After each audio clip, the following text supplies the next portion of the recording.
बऱ्याच दिवसांनी आपण भेटतोय, काही घडामोडीनंतर आपण भेटतो आहोत. त्याच्यामुळे तुमच्याही मनामध्ये अनेक प्रश्न आहेत. त्या प्रश्नांची उत्तरं मलाही द्यायची. त्याचबरोबरीने आपल्या देशात, राज्यात, शहरात, राजकारणामध्ये, नागरिकांच्या जीवनामध्ये अनेक व्यथा, समस्या या त्यांना भेडसावत आहेत. त्याहीबद्दल आपल्या मनात प्रश्न आहेत. माझ्याही मनात त्या प्रश्नांबद्दल प्रश्न आहेत. पण आज मी आपल्याला एक विनंती करू इच्छितो की आज मी फक्त एकच विषय घेणार आहे.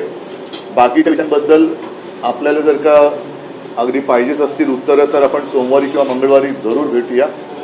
पण हा संपूर्ण देशामध्ये जो काही एक गोंधळ, सर्वसामान्यांबद्दल अनास्था उडवलेली आहे, कोणी कोणाचं उत्तरदायित्वच नाहीये असं जणू काय चाललेलं आहे.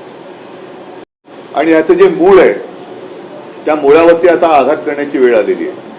कारण संपूर्ण देश हा आज भारतीय जनता पक्षाच्या अंमलाखाली आहे. आणि भारतीय जनता पक्षाच्या सत्तेचं मूळ जे आहे, ज्याच्यामध्ये आम्ही सुद्धा सहभागी होतो, ते म्हणजे राम मंदिर. राम मंदिरासाठी जे आंदोलन झालं होतं त्या आंदोलनामध्ये अनेक शिवसैनिक सुद्धा सहभागी होते. देशातील तमाम हिंदू हा सहभागी होता. तो काळ आजही आपल्यापैकी अनेकांना आठवत असेल. आपल्या माध्यमातून ती सारी दृश्य जनतेच्या मनामध्ये खोलवर रुजलेली आहेत.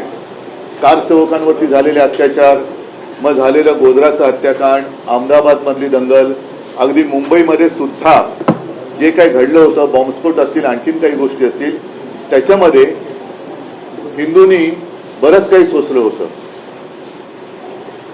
आणि त्या सगळ्याचं मी असं म्हणेन भांडवल करून भारतीय जनता पक्ष, जो हे आंदोलन सुरू होण्याच्या आधी संपूर्ण देशामध्ये त्याचे फक्त 2च खासदार होते आणि गांधीवादी समाजवाद हा त्याने अंगीकारलेला एक कार्यक्रम होता. तो कार्यक्रम सोडून ते हिंदुत्वाकडे वळले, राम मंदिराच्या मुद्द्याला हात घातला आणि आज देशामध्ये अगदी अमर्याद सत्ता भोगतायत. अशा या भारतीय जनता पक्षाच्या काळामध्ये राम मंदिर हा मुद्दा वेगळ्या एका गोष्टीमुळे चर्चेला जातोय, हे दुर्दैव आहे. म्हणजे असं जर का मी म्हटलं की आज जी काही दरोडेखोरी चाललेली आहे, राजकीय पक्ष फोडले जात आहेत, आमदार खासदार चोरले जात आहेत, खरेदी विक्री होते, याला ऑपरेशन नाव दिले जाते. ऑपरेशन हे, ऑपरेशन ते. मग आता हे ऑपरेशन राम मंदिर भाजपा करते का, हा एक महत्वाचा मुद्दा आहे. आणि म्हणून मला असं वाटतं की या सगळ्या बातम्या दाखवल्या जात असतील, नसतील, बातम्या छापून येत असतील, नसतील, पण चोरी तर होते. राम मंदिरावरती दरोडा तर टाकला गेलाय. त्याच्याबद्दल पुरावे सुद्धा दिले गेलेत. काही जणांचं म्हणणं असं आहे की त्या चोरीचा पैसा हा इतर पक्ष फोडण्यासाठी वापरला जातोय. हे फार गंभीर आहे. आणि जसं एकदा अटल बिहारी वाजपेयी म्हणाले होते, जेव्हा मी सांगितलं ना 90चा काळ होता, की अब हिंदू मार नहीं खाएगा, तसं आज मी म्हणतोय की अब हिंदू माफ नहीं करेगा. जे जे मंदिर लुटतायत, मग ते भाजपचे कोणी असतील किंवा आणखीन कोणी असतील, पण लेकिन अब हिंदू माफ नहीं करेगा उनको. जे जे मंदिर लुटतायत त्यांना हिंदू त्यांची जागा दाखवल्याशिवाय राहणार नाही. आणि त्याची सुरुवात आम्ही येत्या रविवारपासून करतो. येत्या रविवारी 5 तारखेला संध्याकाळी 4च्या सुमारास दादर इथे कोणी एकेकाळी जो एक कबूतरखाना होता, तिथे एक मारुतीचं मंदिर आहे. त्या मंदिराच्या समोर तमाम हिंदूंना, ज्यांना असं वाटतंय की भाजपच्या कालखंडामध्ये हिंदुत्व धोक्यात आले म्हणून ज्यांनी मोर्चे काढले होते, त्यांना सुद्धा मी आमंत्रित करतोय.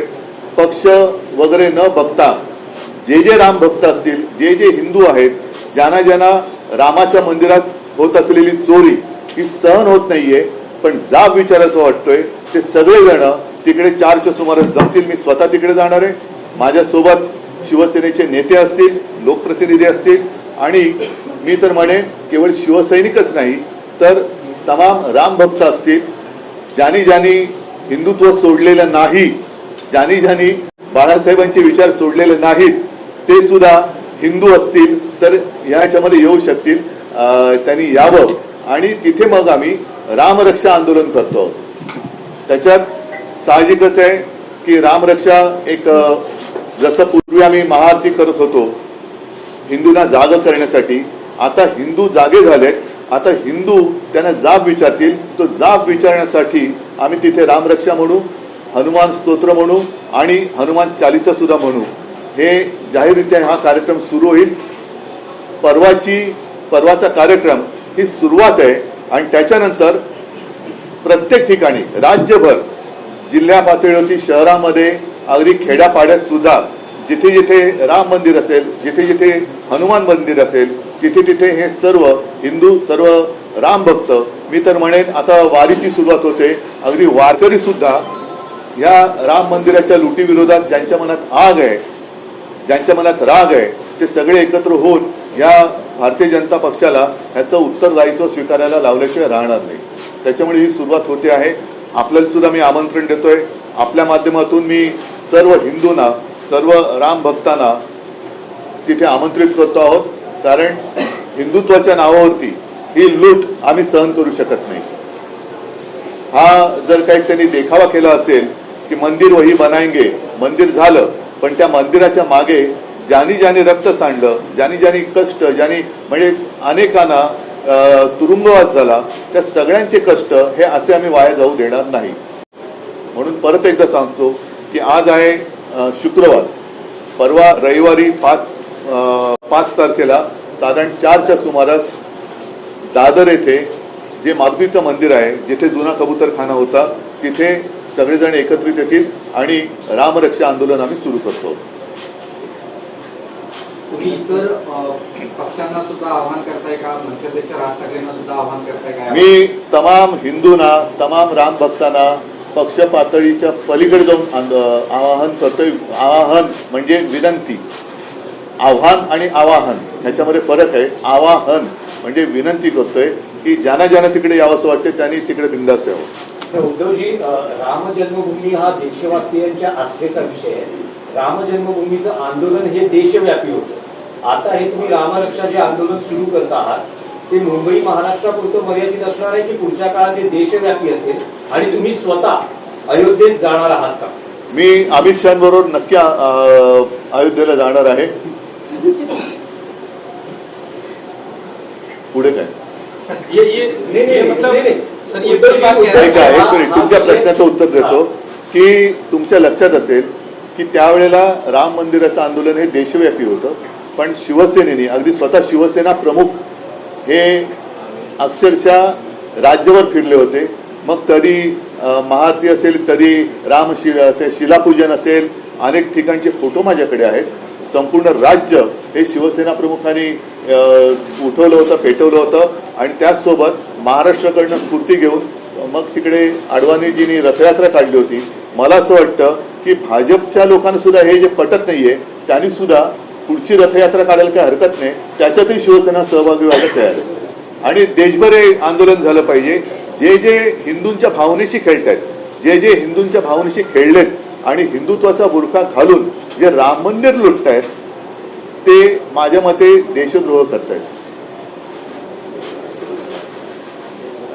देशभरात सुरू झालंय, पण महाराष्ट्र त्याच्यामध्ये मागे राहणार नाही. महाराष्ट्र हा नेतृत्व करेल आणि असं हिंदूंच्या भावना या कोणी अशा स्वतःच्या खेळण्यासाठी वापरू नयेत, स्वतःच्या स्वार्थासाठी वापरू नयेत. एक बड़ी बात आपने कही है कि आप अमित शाह के साथ अयोध्या जाएंगे, इसे क्या सिर्फ ऐसे ही जो है नहीं, वो छोड़ो. एक मजाक की बात मैंने की, क्योंकि कल ही मैंने सुना कि अमित शाह भी खुद गए ने, ऐसे किसी ने कहा है. तो वो बात छोड़ो. मैं तो दो बार और हमारे साथी जो है संजय राउत जी, आदित्य वगैरह हमारे सब साथी वहाँ 2-4 बार गए हुए हैं. मैं तो खुद चीफ मिनिस्टर बनने के पहले भी गया था और उसी वक्त मैंने नारा दिया था, पहले मंदिर फिर सरकार. तो हमारे लिए मंदिर का महत्व ये है, सरकार बाद में, मंदिर पहले. सर, अयोध्या के इस आंदोलन में शिवसेना काफी बढ़ चढ़ के शिवसेना ने हिस्सा लिया था. क्या ये जो आप लोग आंदोलन शुरू कर रहे हैं राम रक्षा, इस आंदोलन को क्या पूरे देशव्यापी स्तर पर लेकर जाएंगे और क्या इस प्लान क्या है उसको थोड़ा हिंदी में बता दीजिए सर. जैसे मैंने मराठी में कहा कि भाजपा ने अपने, अब मैं ऐसे कहता हूं कि स्वार्थ के लिए क्या राम मंदिर का मुद्दा लिया था. अब राम मंदिर के लिए जिन लोगों ने आंदोलन किया था, काफी सारे लोग आज भी हैं जिन्होंने वो जेल गए थे, वो कार सेवकों के ऊपर कैसे अत्याचार किया गया था, आज भी सबके दिल में या मन में है। और अब उसका फायदा भाजपा उठा रही है। सत्ता तो आ गई, मंदिर तो बन गया, मंदिर भी कोर्ट के आदेश के अनुसार बन गया, तो अब जो भी मंदिर लूट रहे हैं उनको हिंदू माफ नहीं करेगा। और मैं तो कहता हूं कि मुंबई में रहने वाले, महाराष्ट्र में रहने वाले, पूरे देश में रहने वाले जो भी हिंदू है वो सारे इस आंदोलन में आए। उत्तर भारत तो ही है, लेकिन मुंबई में रहने वाले उत्तर भारतीय जो भी जय श्री राम कहते हैं वो भी हमारे साथ जुड़ जाए। जय शिवराय, जय श्री राम कहते हुए वो आए। 5 तारीख को मैं सबको आमंत्रित कर रहा हूं, जो भी राम भक्त हैं और जितने सारे हिंदू जिनको ये सारी बातें पसंद नहीं है, एक गुस्सा है दिल में, वो हमारे साथ आए। और मैं इसलिए कह रहा हूं कि उत्तर भारतीयों को भी मैं आमंत्रित कर रहा हूं। दादर में आने वाले रविवार को 5 तारीख है, लगभग दोपहर के 4 बजे के आसपास मारुति का मंदिर है, जहां पहले कबूतर खाना हुआ करता था, वहीं पर एक हनुमान मंदिर है, वहां हम सब सारे इकट्ठा आएंगे। राम रक्षा, हनुमान स्तोत्र और हनुमान चालीसा हम वहां सबके साथ बोलेंगे। उद्धवजी, राम मंदिर उभारणीत सगळ्यात पहिली देणगी तुमच्या पक्षाला दिली, सगळ्यात पहिली वीट तुम्ही दिली, एक पक्षाने. हो, तर मग तुम्हाला हे वाटत नाही का, समजा जर दानपेटीत अपहार होत असेल तर थेट अयोध्येत जाऊन अशा प्रकारांच्या बाबतीत जाब विचारला जावा? अयोध्येत तर मी जाणार आहे, मी काही जायला लाजत नाहीये, अयोध्येत जाणार.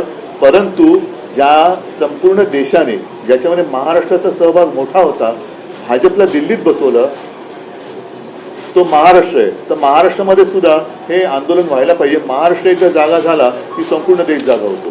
त्याच्यामुळे पहिलं महाराष्ट्रातनं मी सुरुवात करीन आणि अयोध्येत पण जाईन ना मी. जसं तुम्हाला आठवत असेल की राम मंदिर निर्माण जेव्हा झालं 2-3 वर्षापूर्वी, तेव्हा आम्ही नाशिकच्या काळाला मंदिरात गेलो होतो. आणि म्हणून आमचं जे हिंदुत्व आहे, जे मी नेहमी सांगतो की अयोध्येत तर राम जन्मभूमी आहे, अयोध्येत राम मंदिर आहे, पण आमचा राम हृदयात आहे. हृदयात राम, हाताला काम आणि शेतमालाला दाम, हे आमचं हिंदुत्व आहे. ठीक आहे, ठीक आहे. आणखी एक विषय होता तो सोमवारी गांभीर्याने सुरू आहे मुंबईतली जी परिस्थिती. नाही, त्याच्याबद्दल मी ऐका नाही, आत्ता नको, कारण या सगळ्याचं जे मूळ आहे ते भाजपच्या कारभारात आहे. म्हणून या सगळ्या विषयावरती मी पाहिजे सोमवारी आपली तयारी असेल तर सोमवारी भेटेन, मंगळवारी भेटेन, आपण विस्ताराने त्याच्यावरती प्रेस कॉन्फरन्स घेऊ. पण आज परत एकदा राम मंदिर, जे ऑपरेशन राम मंदिर भाजप पुरस्कृत चालू आहे, त्याचा निषेध करण्यासाठी आणि जे त्याच्यामध्ये जर कोणी चोरी केली असेल, ते कोणाशी संबंधित असेल, त्यांना शिक्षा झाली पाहिजे. आणि म्हणून येत्या रविवारपासून आम्ही हे राज्यव्यापी आंदोलन सुरू करतोय, ज्याची सुरुवात मुंबईत होईल. राज्यामध्ये खेड्यापाड्यात, गावागावात कधी कुठे कसं करायचं, तो सुद्धा कार्यक्रम आम्ही लवकर घेऊ.